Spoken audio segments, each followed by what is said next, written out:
السلام علیکم ورحمۃ اللہ وبرکاتہ۔ الحمد للہ رب العالمین والصلاة والسلام علی سید الانبیاء والمرسلین ومن تبعهم بإحسان إلی یوم الدین۔ اعوذ باللہ من الشیطان الرجیم، بسم اللہ الرحمن الرحیم۔ یا ایہا الذین آمنوا ان کثیرا من الاحبار والرهبان لیأکلون اموال الناس بالباطل ویصدون عن سبیل اللہ۔ اللہ رب العالمین کی تمام تعریفیں ہیں جس نے ہم تمام لوگوں کو ایک بابرکت مجلس میں اکٹھا ہو کر کے دین اور اسلام کی صحیح باتیں سننے کی توفیق عطا فرمائے۔ اللہ رب العالمین سے دعا ہے اللہ تعالی ہم تمام لوگوں کو ان باتوں کو سن کر اس پر عمل کرنے کی توفیق عطا فرمائے، آمین۔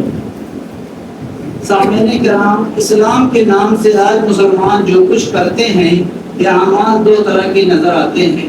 ان میں ایک تو صالح اعمال ہیں جن کا ذکر قرآن مجید اور صحیح احادیث میں موجود ہے، دوسرے ایسے اعمال ہیں جن کا قرآن و سنت سے ذرا سا بھی تعلق نظر نہیں آتا ہے، بلکہ قرآن و حدیث میں ایسے اعمال کو بدعت و منکرات کہا گیا ہے اور ایسے کاموں کے کرنے والوں کو بدعتی اور جہنمی قرار دیا گیا ہے۔ اسلام دراصل وحی الہی کا نام ہے جسے اللہ رب العالمین نے ہمارے نبی صلی اللہ علیہ وسلم پر نازل فرمایا اور اسی وحی کو قرآن مجید اور صحیح حدیث کی شکل میں محفوظ کر کے ہم تک پہنچایا ہے۔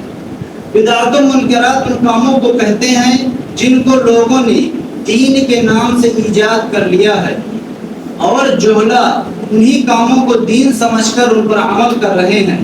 اگلی امتوں کی تباہی اور بربادی کا اصل سبب یہی بدعت و منکرات تھی۔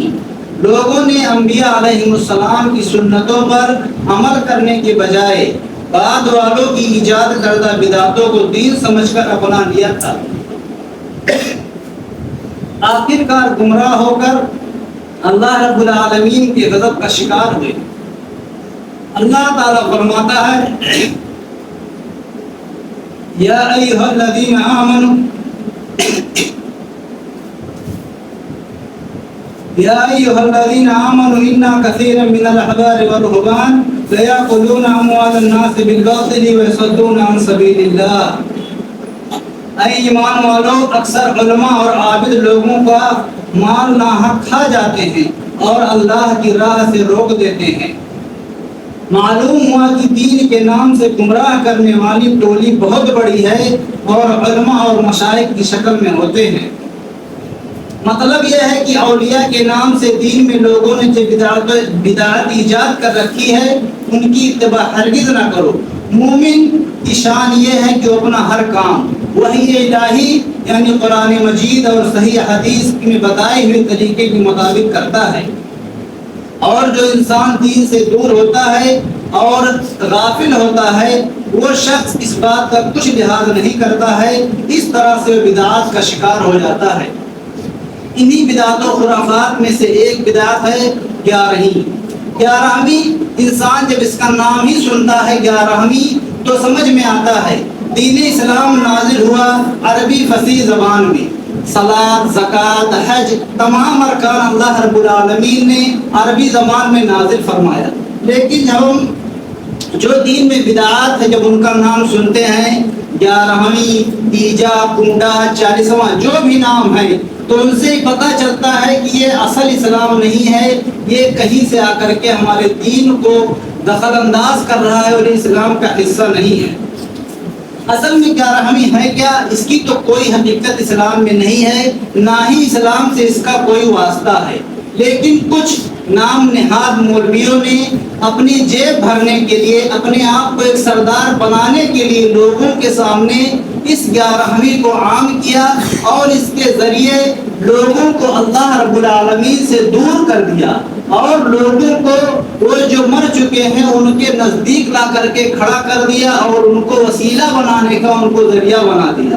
تو گیارہویں کیا ہے؟ اس کی اصل میں حقیقت کوئی نہیں ہے، لیکن لوگوں نے اس کو اسلام سے جوڑ دیا ہے، اس کے لیے اس کو بتانا ضروری ہے۔ گیارہویں کب ہوتی ہے؟ یا ربیع الثانی کی 11 تاریخ کو، ربیع الثانی کی 11 تاریخ کو بر صغیر میں بریلوی مکتب فکر سے تعلق رکھنے والے سنی مسلمان بڑے پیر صاحب یعنی شیخ عبد القادر جیلانی رحمہ اللہ کے نام کی فاتحہ بریانی کے دیگوں پر دلاتے ہیں۔ بریانی کے گوشت کے لیے چند 11ویں پرست بڑے پیر صاحب کے نام کا دگما یا بکرا بھی پالتے ہیں، جو 11 ربیع الثانی کو ان کی نیاز کے لیے ذبح کیا جاتا ہے۔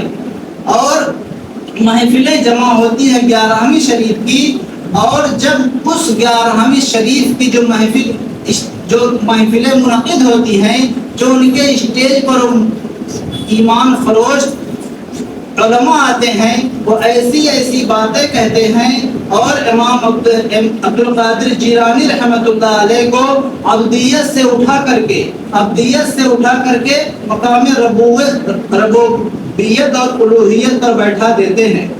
اگر کوئی مخلص موحد مسلمان لوگوں کو اس رسم سے بدعت کہہ کر منع کرتا ہے تو 11ویں کرنے والے اسے وہابی اور غیر مقلد کہہ کر اس کی بات سننے اور ماننے سے انکار کر دیتے ہیں۔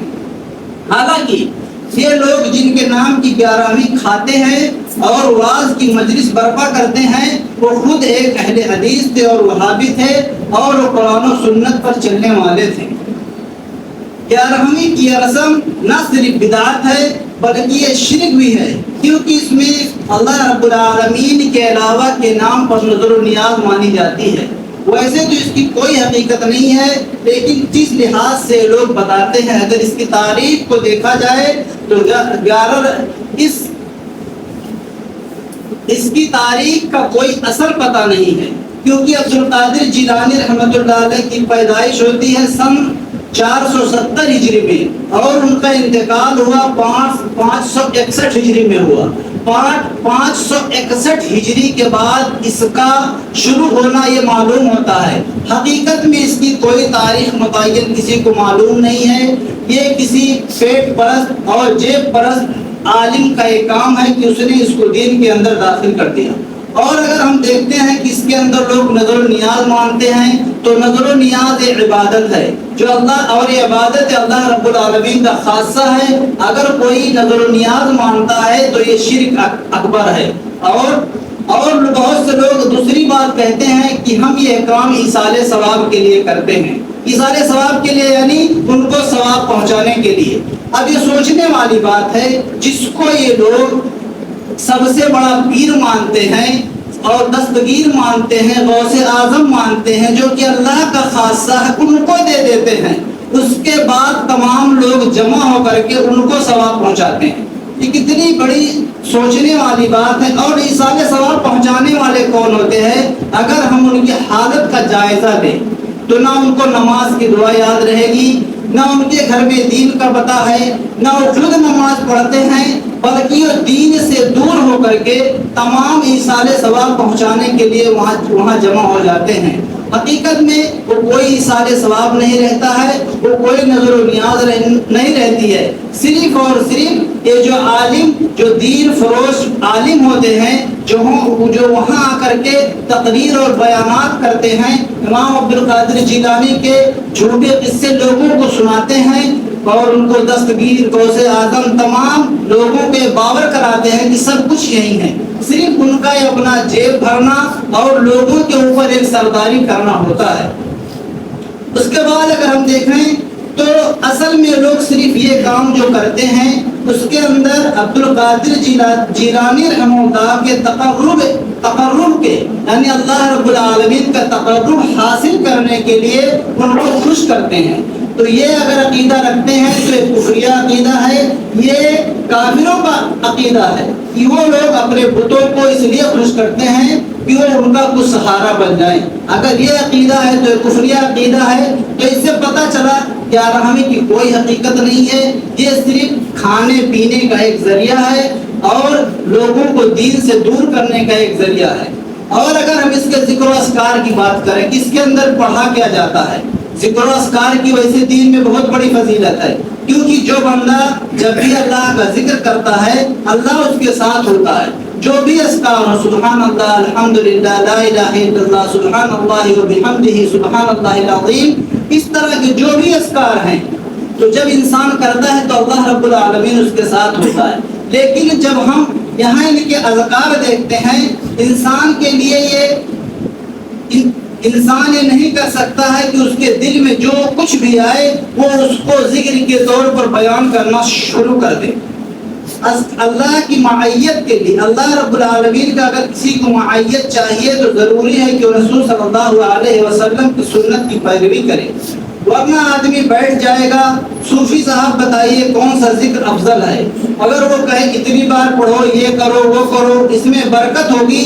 اللہ کے نبی صلی اللہ علیہ وسلم کے سنت کے بغیر اللہ کا قرب نصیب نہیں ہو سکتا ہے۔ لہٰذا ایک انسان چاہتا ہے کہ اللہ کی معیت اسے نصیب ہو، اللہ رب العالمین کی رضا، اللہ رب العالمین کی خوشنودی اسے نصیب ہو، دنیا و آخرت میں اللہ کی نصرت اور نجات اسے نصیب ہو، اس کے لیے ضروری ہے کہ نبی صلی اللہ علیہ وسلم کی سنت سے آزاد ہو کر کے ذکر نہ کرے۔ کیا کوئی انسان نبی صلی اللہ علیہ وسلم سے بڑھ کر ذکر کرے گا؟ آپ صلی اللہ علیہ وسلم سب سے بہتر اللہ کو ذکر کرنے والے تھے۔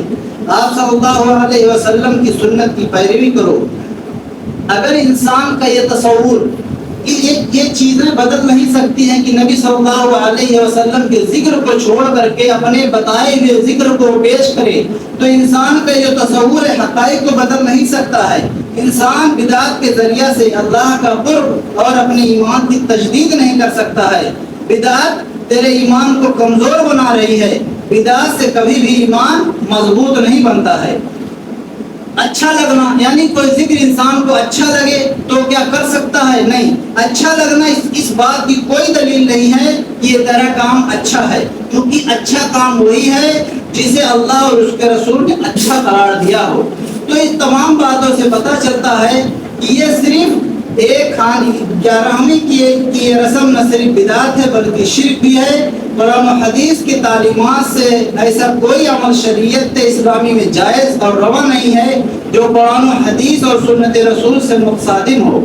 اگر بزرگوں کے نام کے بکرے ذبح کرنے اور ان کے نام پر فاتحہ خوانیاں جائز ہوتی تو رسول صلی اللہ علیہ وسلم نہ صرف حضرت ابراہیم، اسماعیل بلکہ ہر نبی کے نام کی نظر و نیاز اور فاتحہ ضرور کرتے اور اس عمل کی تلقین امت مسلمہ کو بھی ضرور فرماتے۔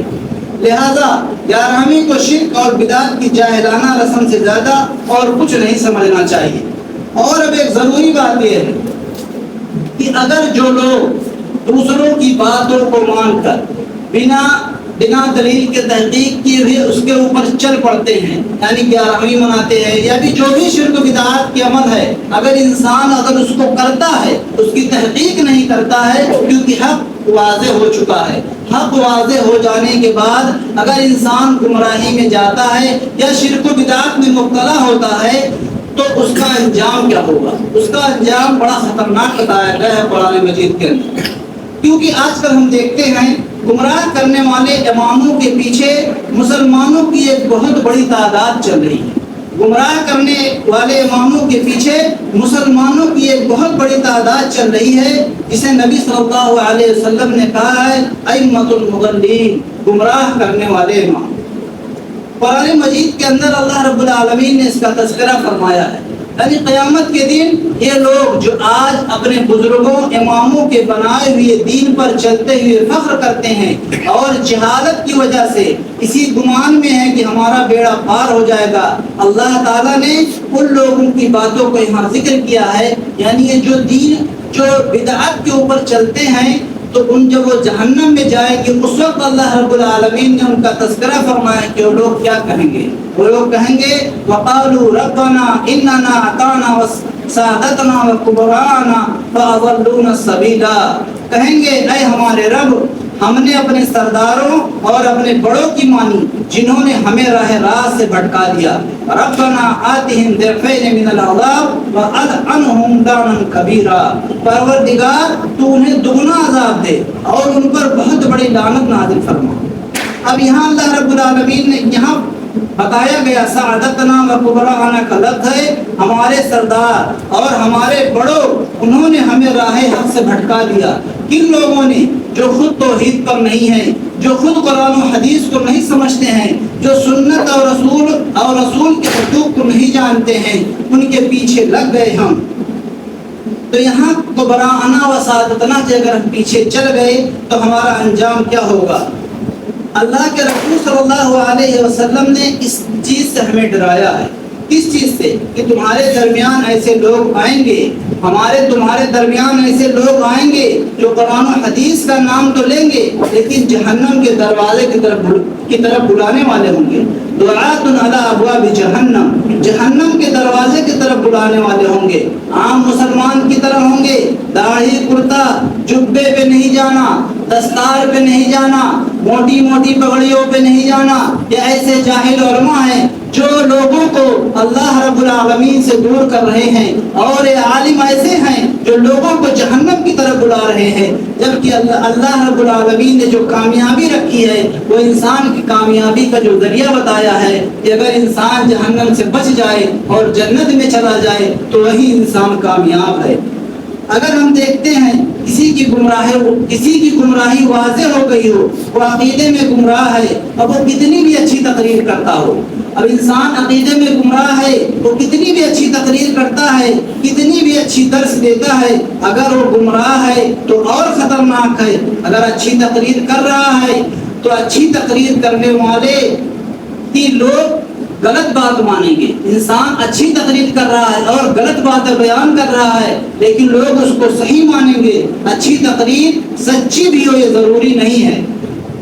انسان بچ نہیں سکتا ہے اگر کسی ایسے کے پیچھے چلنے کو طے کر لیا جو خود گمراہ ہے.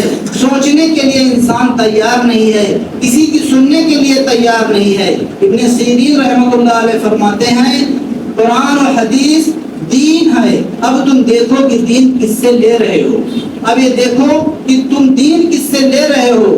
اب جو مسلکی تعصب والا کہتا ہے میں تو جاہل ہوں، اب جاہل ہو تو اس کو کیوں مان رہے ہو جو خود گمراہ ہے.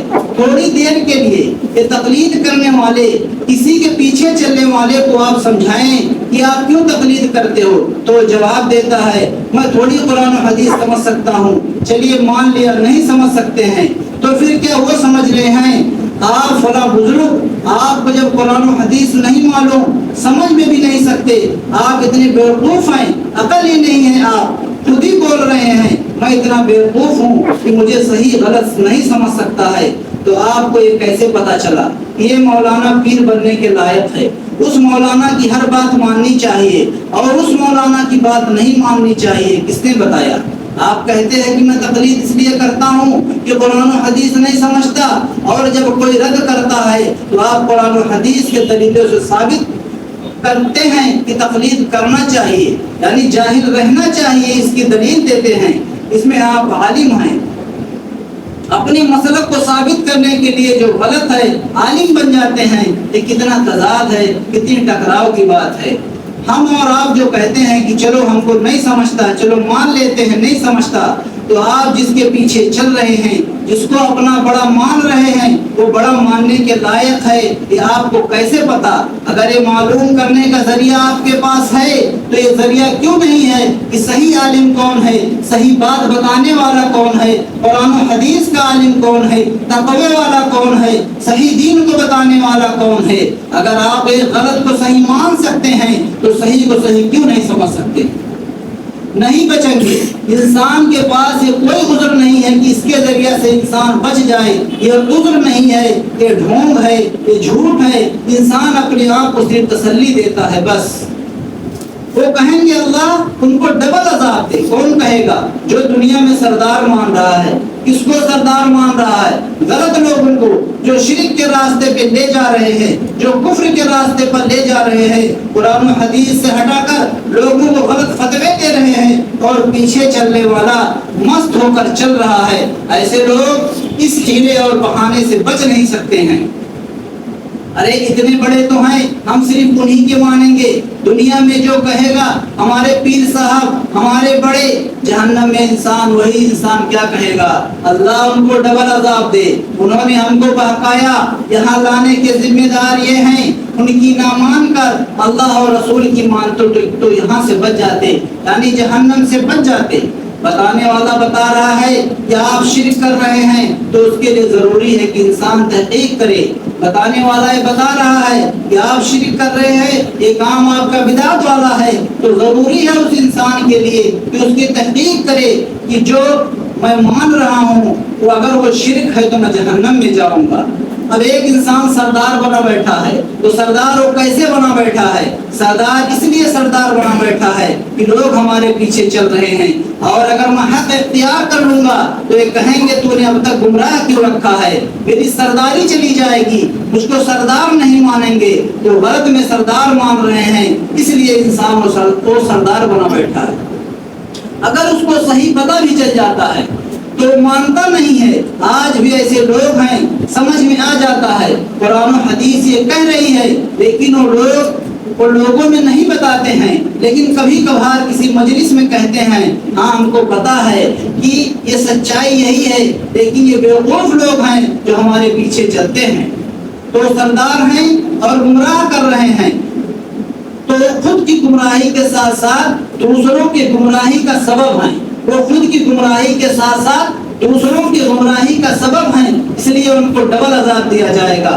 اور انسان کے جو پیچھے چل رہے ہیں اگر ان کے پیچھے نہیں چلتے تو سردار نہیں رہتا، خود کو گمراہ ہیں، ان کے پیچھے اندھے بن کر اور اس کو سردار بنا کے رکھے ہیں جو سرداری کے لائق ہی نہیں ہے، ان کی وجہ سے وہ سردار ہیں، اس لیے اس کو بھی ڈبل، یعنی جو سردار بنا بیٹھا ہے اس کو بھی اللہ رب العالمین ڈبل عذاب دیں گے، اور جو ان کے پیچھے بغیر تحقیق کے بغیر شریعت کو جانے ہوئے مست ہو کر اپنی زندگی گزار رہے ہیں ان کو بھی اللہ رب العالمین ڈبل عذاب دے گا۔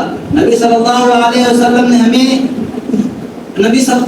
وسلم نے فرمایا غیر الدجال اخوف من الدجال الائمۃ المضلون، دجال کے علاوہ میری امت پر دجال سے زیادہ بڑا خطرہ ہے، کیا ہے وہ؟ گمراہ کرنے والے امام، گمراہ کرنے والے پیشوا ہیں، جو گمراہ کرنے والے پیشوا ہیں